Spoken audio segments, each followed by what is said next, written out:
প্রেমিকার টানে সুদূর ধূপগুড়ি থেকে শীতলকুচিতে আসলেও শেষ রক্ষা হলো না, যেতে হলো থানায়। ঘটনাটি শীতলকুচির আটিয়াবাড়ি ন্যাপড়া এলাকার। জানা যায়, গতকাল বাবা মায়ের শাসনের জেরে বাড়ি থেকে বেরিয়ে আসে দুই সন্তানের মা গৃহবধূ। আটিয়াবাড়ি ন্যাপড়া এলাকায় ঘোরাঘুরি করছিল সে। আশেপাশের বিভিন্ন বাড়িতে ডাকাডাকিও করছিল সে। অবশেষে এক বাড়িতে ঠাঁই মেলে তার। আজ সকালবেলা ওই গৃহবধূ তার প্রেমিক যুবককে ফোন করে। সেই ফোন কল শুনে সুদূর ধূপগুড়ি থেকে গাড়ি রিজার্ভ করে তার প্রেমিকাকে নিতে আসে, কিন্তু প্রেমিকাকে নিয়ে যাওয়া হলো না, আর যেতে হলো শীতলকুচি থানায়। জানা যায়, প্রায় বছরখানেক আগে ইনস্টাগ্রামে পরিচয় হয় দুজনের। ওই গৃহবধূর দুই সন্তান, অপরদিকে ওই যুবকের এক সন্তান। গতকাল এই সম্পর্কের বিষয়ে শাসন করে গৃহবধূর পরিবার। তাতেই রাগে তাপে বাড়ি থেকে বেরিয়ে যান তিনি। আজ সকালবেলা তাকে নিতে আসে প্রেমিক যুবক। তারপর যা হলো দেখুন। আপনি কেন এখানে আসলেন? ডাকছে, তার জন্য আসছি। কবে ডাকছে? আজকে ডাকলো। কটা নাগাদ ফোন করে? ফোন করে 4টা। ফোন করে কি বলে? বলে যে আমি অসুবিধা মনে এখানে চলে আসছি, আচ্ছা, আমি যাবো, এই বললো। ঠিক আছে, আচ্ছা, আপনি ওনার কথায় চলে আসলেন এখানে? হ্যাঁ, দাদা ওই বলতেছে যে তুই আয়, আমি চলে আসছি। ঠিক আছে, আমি ওসব কথা বলবো।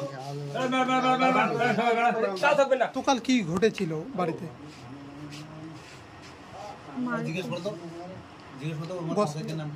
গতকাল কেন মারধর করেছে তোমাকে? বাড়ি থেকে আবার কি কি বলছে আমি তো শুনি নাই।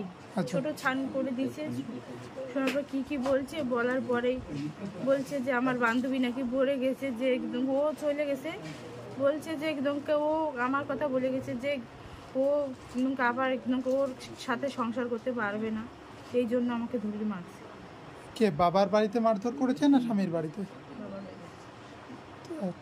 তোমার আছে স্বামীর বাড়ি কোথায়? গোলেনাওহাটি। আর বাবার বাড়ি? তুমি রাত্রি কটা নাগাদ বাড়ি থেকে বের হয়ে আসো? কয়টার দিকে? 4:30। প্রথম দিকে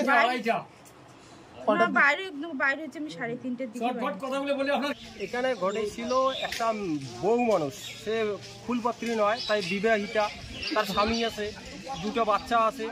তার নাকি বিয়ে হয়েছে শীতলকুচি দোলেনাহাটিতে।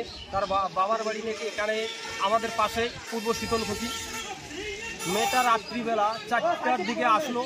আসার পরে আমার বাড়িতে, আমার অন্য কেউ নয়, আমার চাচাতো ভাই বা আমার একজন চাচা, সে 4-5 দিন থেকে খুবই অসুস্থ। তা সারা রাত ধরে তো কয়েকদিন থেকে ঘুম হচ্ছে না।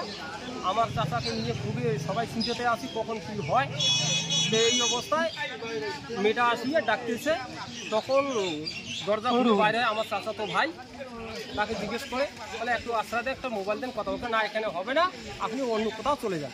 যখন মেয়েটা চলে যাওয়ার পর আধা ঘন্টা পর আবার ফিরে আসে, তখন কিন্তু 4টা পার হয়ে গেছে। তখন আমাদের যে সকালবেলা যে ফজরের নামাজ হয় তার 10-15 মিনিট পর আবার মেয়েটা ঘুরে আসার পর আমাদের চাচাতো ভাইয়ের কাছে যায়, যে তার কাছ থেকে মোবাইল নিয়ে ওনার কি গার্জিয়ানকে ফোন করবে। তার গার্জিয়ানকে তো ফোন করেনি, সে ফোন করেছে তার প্রেমিককে। তখন আমরা জানতে পারলাম যে ওনার অন্য ছেলের সঙ্গে তার কোনো রিলেশন আছে।